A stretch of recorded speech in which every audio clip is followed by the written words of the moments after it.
I'm Sari. And I'm Haley. And this is Seamwork Radio. Welcome back to Seamwork Radio, where we share practical ideas for building a creative process so you can sew with intention and joy. And Haley's out on parental leave with her new baby right now, so I've been hosting some really fun interviews with different creative makers here on the podcast. And today I have a really special guest. It's Cornelius Quiring, one of my favorite sewing teachers on social media right now. So Cornelius has a really interesting story to share. After a childhood accident on his farm, Cornelius learned to sew to create adaptive clothing for his body. Now he shares all the skills he's learned with tutorials and inspirational content on Instagram, YouTube, and TikTok. He also has sewing classes and pattern making courses available on his website, cornelius.oo. If you haven't seen his sewing content yet, you are in for a treat. You're going to love Cornelius. And today, he's here to share 5 tips for drafting your own patterns. Hi, Cornelius. Welcome to the podcast. We're so excited to have you. Thank you so much for having me. I appreciate the opportunity. We're really excited to talk to you. I was saying right before we hit record that Sienna, our videographer on the team, is such a huge fan. I was so excited that we're going to be interviewing you today, but we're all fans on the team. We love your videos. Well, thank you. I feel like I could talk to her for hours. I have so many thoughts on filming content, but I'm glad to hear someone is noticing those details. Yeah, she would love that, actually. Might have to do a second episode. Yeah, absolutely. So we want to hear a little bit about you and your story. So can you tell our audience how you got started sewing? Well, I've always liked making things. And so from a young age, I've been building go-karts, nailing wood together for various creations. And my mom would sew quite a bit growing up.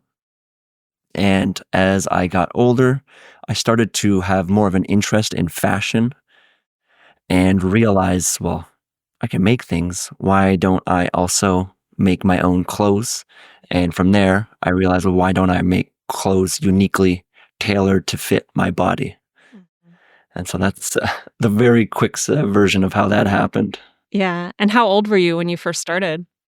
I was in my teens. I did little bits and bobs here and there, but in high school, there was a sewing class.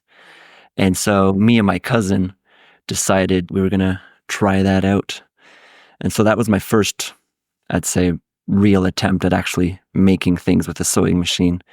I made a pair of capri pants, big baggy ones that were fashionable at the time.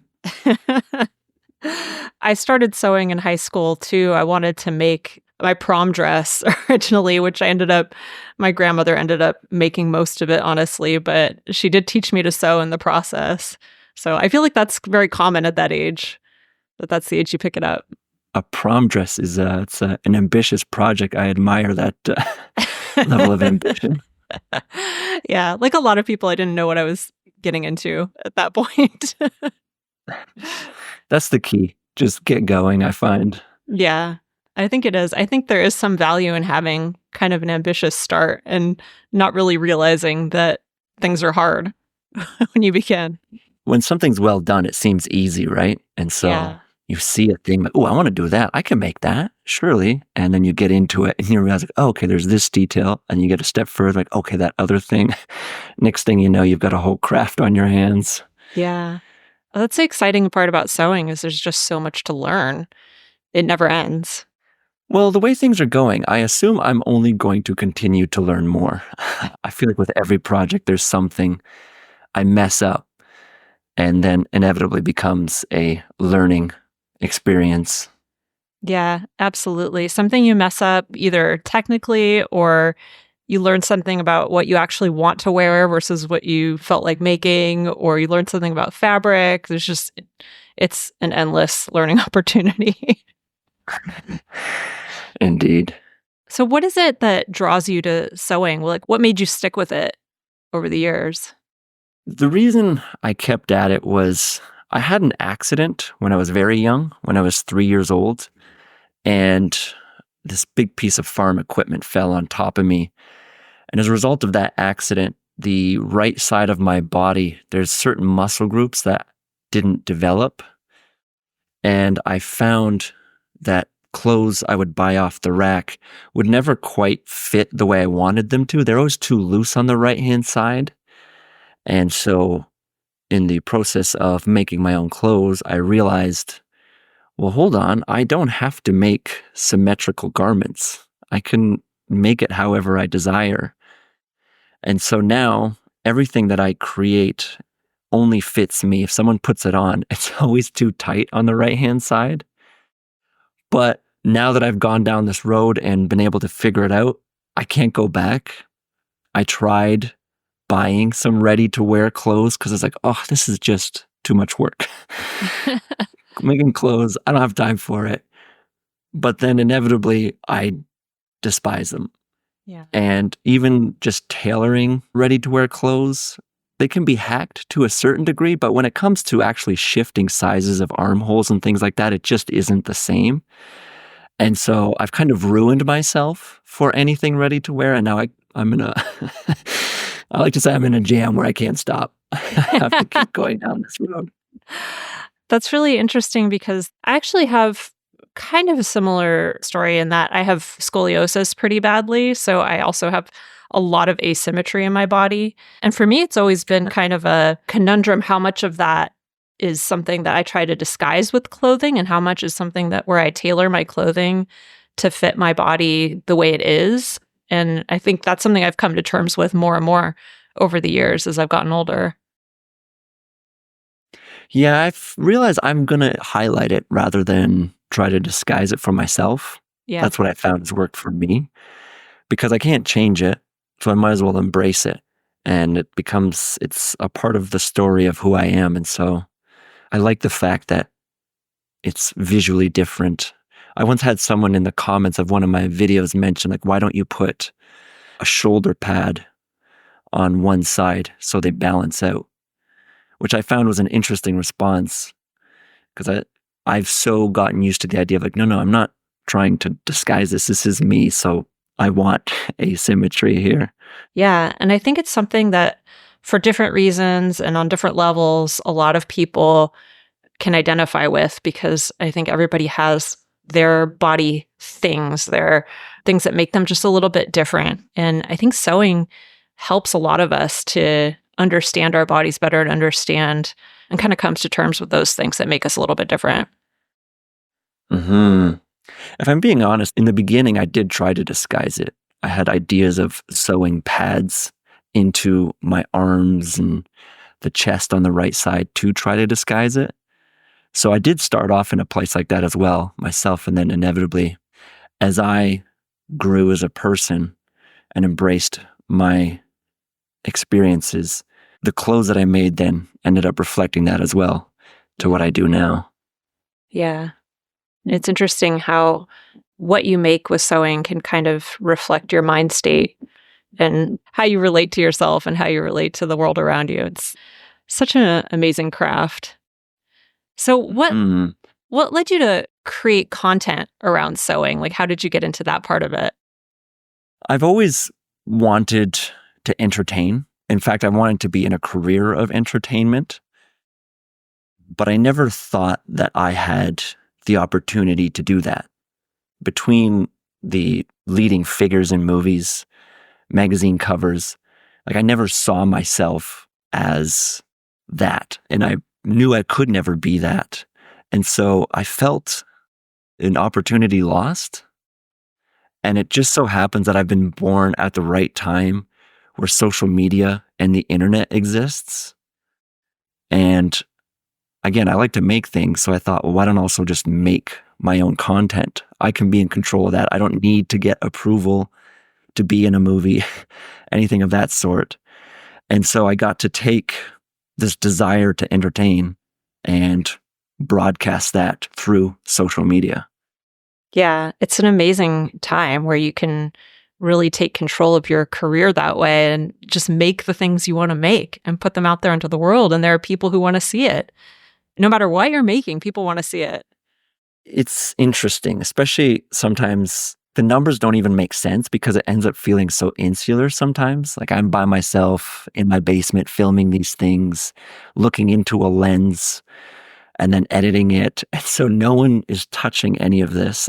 I hit post and then people see it. And sometimes a lot of people see it. Mhm. I don't know how to relate to that experience yet because to me, it's still just me. Yeah. It is kind of an odd situation where you're creating this on your own, but then if you were to close your eyes and visualize the people watching it, it's, an auditorium full of people or a stadium full of people. There's so many people watching. I don't know if you've had this experience at all, but if you've ever heard someone either listening to your podcast when you weren't aware of it, or maybe in the wild, or even just family members, like my mom once watched one of my videos that I wasn't aware she was watching it. And it was a vastly different experience for me hearing myself as opposed to when I'm editing and controlling the process, which I In what found I in didn't what expect way? that to happen. In what way? You know the way when you first start recording yourself and you watch it back, it feels very awkward and you're uncomfortable. And then over enough time, at least for me, as I've gone into the editing process, I'm almost gotten numb to it, or not even numb. I just don't even think about it.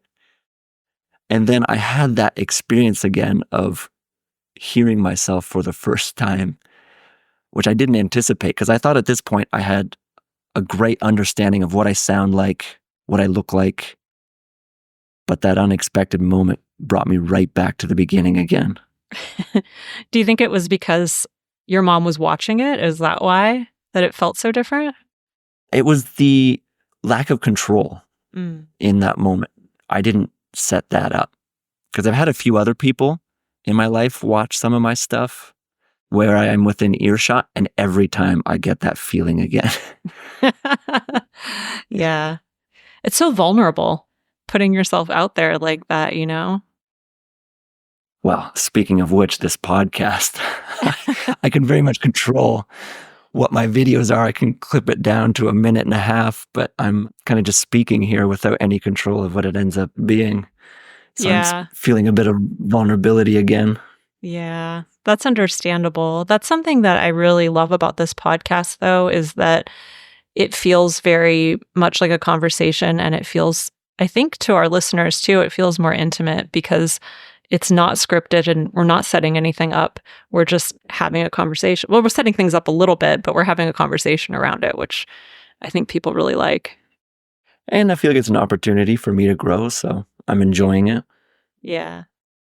You brought us some tips today all around building your own patterns. And so we're going to get into those tips now. You want to share those? Yeah, by all means. I've got a list of 5 of them here. I'm used to being very visual, showing these things, so I'm going to try my best to explain them.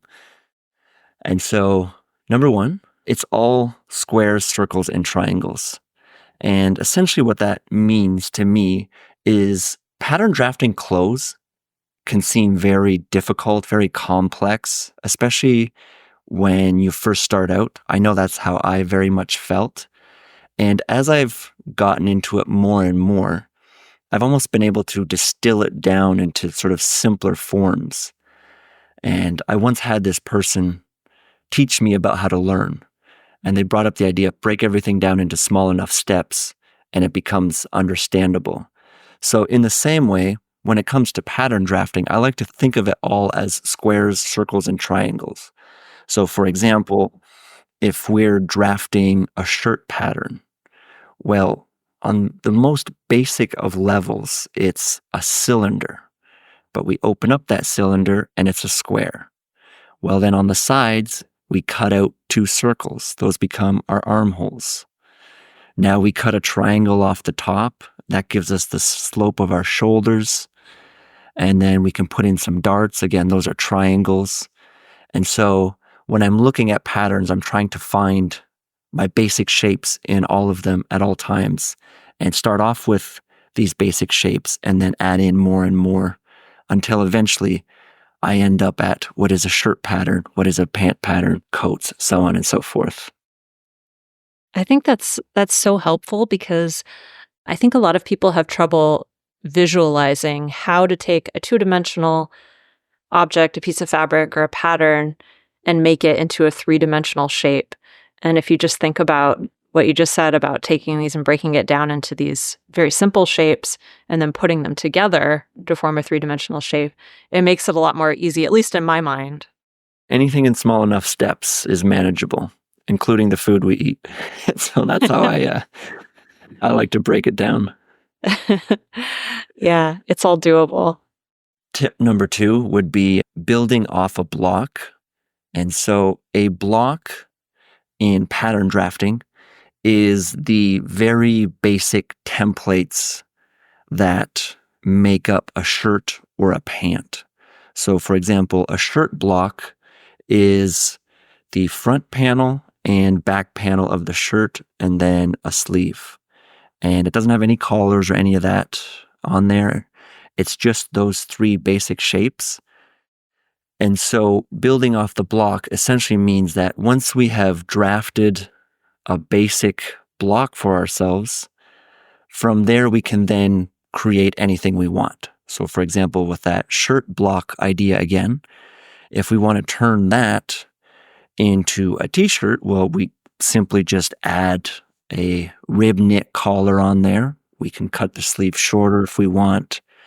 Maybe we can bring we can cut the block open by midway through the shoulders, widen it out, and we have sort of a wider fit drop cap sleeve top. If we want to get a little bit more complex, we can then turn that into a button up. We just take the front piece, we cut it in half, we add a placket. Up top, we then add our collars. And then with the shirt sleeve, we just trim them a little bit shorter, add a cuff around there. And then again, we add a little placket. And so it's sort of that idea of once you've got this basic template, you can just evolve this shape into just about any type of garment that you want to wear. So in a way, now that I think about it, it's almost sort of lesson 2 of lesson number 1, which is it's building on steps, taking simple concepts, making them more and more complex. Yeah. What I like about that too is that you can then take, if you build something from a block, let's say the button-up shirt pattern that you just mentioned, and you want to make an adjustment to that, then you can use that button-up shirt as a block as well and add more details in the future. Exactly. That's what I do with high-waisted pants. So I have my block, then I made my regular pant pattern, and then with the high-waisted ones, it's just a case of raising the waist and adding in some pleats in the front, and voila, I have a fabulous vintage style pant. Yeah, it's kind of the possibilities are really endless once you learn how to make those adjustments. Mm-hmm. All right, and tip number 3 is measure on the stitch line. So this was a mistake that I was making earlier on and is what sometimes causes pattern pieces not to line up. So often with commercial patterns, the seam allowance is built into the pattern itself. So typically in North America, at least, it's about 5/8 of an inch. But what that means is what actually ends up being the garment is in 5/8 of an inch from the outside of the pattern that has been cut out. An area where this really comes into play is sleeves, for example. So we have this arch-shaped curve. After we've sewn the shoulders together, we get this arch shape. And if we go ahead and measure that on the outside, that line ends up being smaller than if we draw in the 5/8 of an inch and go ahead and measure that, because that actually ends up being the length of where the sleeve connects to the armhole. And then the same thing goes on the sleeve pattern. We don't want to measure the actual outside of the pattern itself at the top by the sleeve cap. Instead, we want to bring it in, our seam allowance amount, measure that, and then making sure those two line up to make sure they perfectly match each other, as opposed to the edge of the pattern if it has a seam allowance baked into it. Yeah. That's definitely a mistake I made early on in my sewing career is not understanding how to adjust based on where the actual seam line is versus where the edge of the pattern is. It's these little details that I feel like can trip us up and are the learning lessons. Yeah, and a lot of people today, they don't have somebody in person to teach them these things, and sometimes a lot of us learn by trial and error. The amount of mistakes I have made, I've come to embrace this process of making mistakes because it seems to be the way that I learn lessons best. Yeah, that's a common refrain I hear in talking to anybody in the sewing community is the mistakes I've made have been the biggest teachers in learning this craft. And it seems like the mistakes never end. I'm continuing to make all sorts. So I hope to continue learning for a long time. Yeah. Tip number 4. This one, I've cut out some pattern pieces here for myself. So if you hear some paper rustling, that's what that is. But I've done it so I can best understand it while I'm describing it here. And so tip number 4 is the 90-degree rule. And so essentially what that means is that the corners of patterns should almost always be at a 90-degree angle. So that way, when they butt up against each other, there's a nice smooth transition from one to the other. We essentially want them to be a perfect square. A simple example of this would be the bottom hem on a shirt. Like they are perfect squares. They line up quite nicely and are easy to see. However, moving up the side of a shirt along the side seam up to the bottom of the armhole. So by that armhole, this same rule applies again. We want the curve from the front pattern piece to go perfectly out to a 90-degree angle, and then the back pattern piece at the bottom of the sleeve hole, again, it's a 90-degree angle. And it doesn't have to be for a very long distance, but just enough so that when the two pattern pieces are sewn together, the seam allowance and then a little bit further are at a 90-degree angle. And the reason why this matters is it creates a nice smooth curve from the front of the armhole on the front pattern piece around to the back.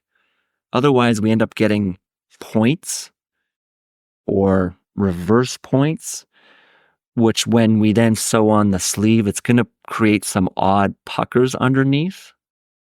And so this is a little bit of what I would call a finer point detail, but is certainly important, I find, to refine one's pattern drafting skills. Did that make any sense? Absolutely. So when you're drafting a pattern, you would kind of square up those corners where things meet, is what you're saying. Yeah. Yes. And the idea is for them to be 90-degree angles, because a 90-degree is a perfect square. And so you join them together and it becomes 180 degrees, which is a perfect line. Yeah. And so when it's a curve, for example, it's just a very short amount. It might even just be 1/4 of an inch on each side where it is a perfect 90, and then it swoops up again. But that's enough to help create that smooth transition for just refining the details. Yeah. I've definitely made that mistake on curved hems, for example, of wanting to have a curved hem, and then you end up with this weird kind of divot right where it meets at the side seam. So you have to kind of create that straight line just at that spot. For me, it was waistbands where the pant patterns join up in the center back. There'd be weird points happening, and then the waistband wouldn't sit nice and flat. And then randomly in a YouTube tutorial I was watching, the person mentioned it about a different thing. And I was like, oh, that explains it. And ever since then, it just stuck in my memory immediately because it just made so much sense in that moment. Yeah. And use it all the time now. 1,000 sewing epiphanies. They really never end. And so the 5th and final one is piggybacks off that other one, which is the 180-degree rule. So essentially, the idea with the previous one was that we get a nice line from one to the other. Well, the reality is that where two pattern pieces match up aren't always going to be perfect squares. Like, it's just impossible for it to be squared out. So in those sorts of instances, the idea is that whatever the angle of those two corners are that join up, they should total 180 degrees. So continuing with the shirt example that I had with the neck hole. So with the front pattern piece, the neck hole ends up being mostly on the front pattern piece. And so as we go up the curve towards the shoulder, where that line ends up and then it slants back down again on the shoulder, that is definitely less than a 90-degree angle. So what we do with the back pattern piece is we compensate for that angle and do the remainder amount on the back piece. So I'm holding my back pattern piece upside down here and joining the two shoulders together.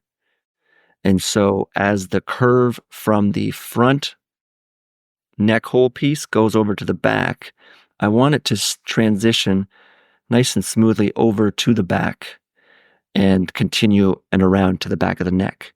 And so this is what I do when I'm drafting my patterns as well. I will cut them out and then butt the shoulders up against each other to then go ahead and smooth out the curve from the front of the neck to the back. So that way I get that smooth transition. So when I put in my collar, it will again sit nicely and won't have any sort of a pucker.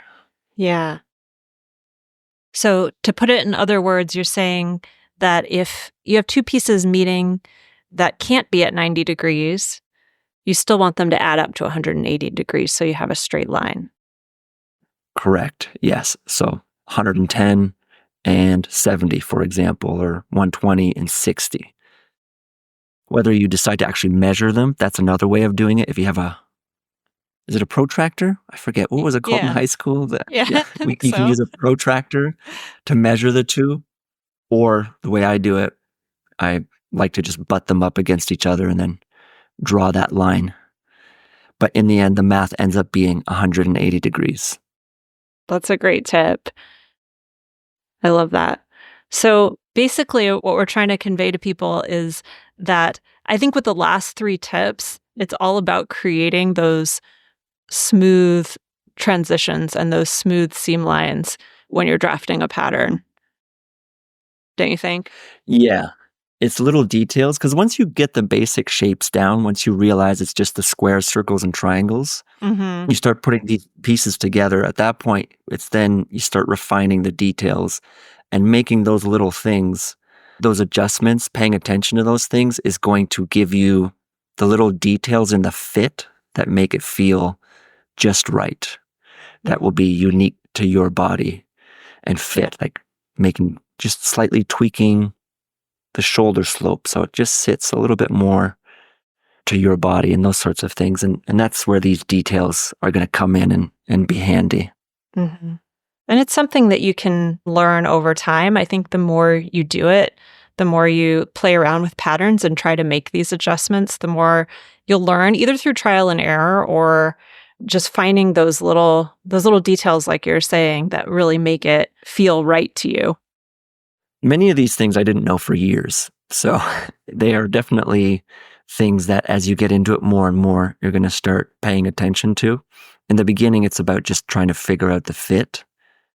But as you go on, you can start noticing these things and they'll make a difference in your craft and take you from, as one of my professors used to say, from silver to gold. I love that. And do you think for the average sewer, for somebody who is making clothing as a hobby, they just want to make things that they enjoy making and that fit their bodies and that they'll actually wear, do you think that learning to do some basic pattern drafting like this is something that everyone should pursue or everyone should try? Absolutely. I have this theory that if you know your tools, you can do a better job of whatever it is you're making or doing. And I like to look at patterns as a tool. And so when you learn how these shapes and changes change the fit of the garment itself, it's going to radically alter your understanding of the clothes that you're making. So even if you don't necessarily get into it right away, there's a certain amount of learning that needs to be required on just how to assemble a garment. But then as you get into that, you're going to start noticing, well, I find that my sleeves are always a little short, or they're a little too tight, or a little too loose. And you start getting into this place of well, what if I just slimmed them down a little bit? And then that's where you then get into, okay, well, now I have to adjust my armhole. Wait, I made my armhole smaller, but then now I need a smaller sleeve to fit. And so in that example, you've got two radically different curves that you now have to change to fit. It seems simple enough. Oh, I just want to slim down my sleeves a little, but you're now having to create a squiggly curve and an arch curve, and those have to match. Yeah. So you're going to find yourself going down this rabbit hole of altering your pieces. And so understanding these things, knowing these skill sets is going to take your garments from silver to gold. Yeah. And I think also for modifying patterns that you use just to make them more your style, just to add the details that you like, that you personally enjoy, or, going from a inspiration that you see on Pinterest or on social media and using a pattern to create that. It's something you can do if you learn just a little bit of pattern drafting. I mean, clothes are all about having our own flair. And so for making them, why not adjust to have them unique to our personalities? And no pattern is going to be perfect just the way you want every time. So yeah, that's a good point as well. Yeah, definitely. Well, thank you so much. These tips are wonderful, and I think they'll help people, and I think they'll encourage people to give pattern drafting a try because you've made it so simple. I think this idea of just thinking about these very simple shapes and then refining with these details is a helpful way of framing it. Well, thank you very much. I do appreciate the opportunity to share them. I secretly try to get everyone to try a little bit of pattern drafting.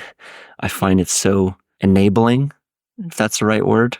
It gives you a whole new freedom with the clothes that you make. And so if I can secretly encourage someone to try a little something, then I've succeeded. That's awesome. Well, where can people find you, Cornelius? I'm on all the major platforms. So if you look for me on Instagram, TikTok, YouTube, that's where I tend to post content. Or you can find me on my website and all the links are there, which is just cornelius.oo. And you'll find everything I've got going on right over there. Great. And anything in particular you want to promote? Yeah, pattern drafting. Try it out. It's it's really worth it. It seems difficult, but it's worth it. And if you feel like it, why not have a watch of some of the content that I put out there? Might be a few things that you can pick up here and there. Yeah, absolutely. Well, thank you so much. And thank you for the time. I want to thank Cornelius for coming on the podcast today. It was such a pleasure to talk to him. I'm a huge fan of everything he does, especially his YouTube videos. So if you haven't checked out Cornelius yet, be sure to do that. He just breaks down everything and makes it really, really super simple and easy to understand. So if you're interested in pattern drafting, Cornelius is going to help you out. And we also have a lot of help on our community. So we just have some of the nicest, most helpful sewists that you can imagine over at Seamwork. And our team, along with thousands of seam workers, are here to talk to you and cheer you on. You can ask any question about sewing with absolutely no judgment in our community, and you'll get some amazing answers. And you can also share your finished projects, and you can create goals. We'll even email you reminders to keep you on track. So it's the perfect place to go if you need a quick boost of creative energy. So you can find that at seamwork.com. You can also follow us on YouTube at Seamwork Video. You can follow us on Instagram at Seamwork. And if you'd like to join Seamwork and become part of our private community, plus get access to hundreds of sewing patterns and dozens of sew-along classes, our podcast listeners get a 50% off lifetime discount when you join at seamwork.com/go/podcast50. So that's seamwork.com/go/podcast50.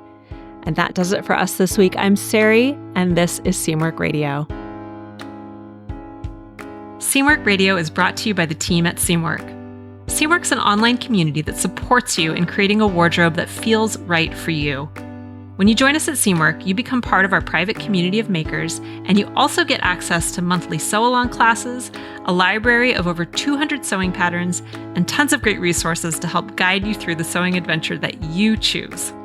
Podcast listeners can get half off a Seamwork Unlimited membership, which means you can download as many of those 200 plus patterns as you want at any time, and our community will be there to guide and support you. If you'd like to join us for half off, just visit seamwork.com/go/podcast50. You can also find us on Instagram at Seamwork or visit our YouTube channel, which is called Seamwork Video.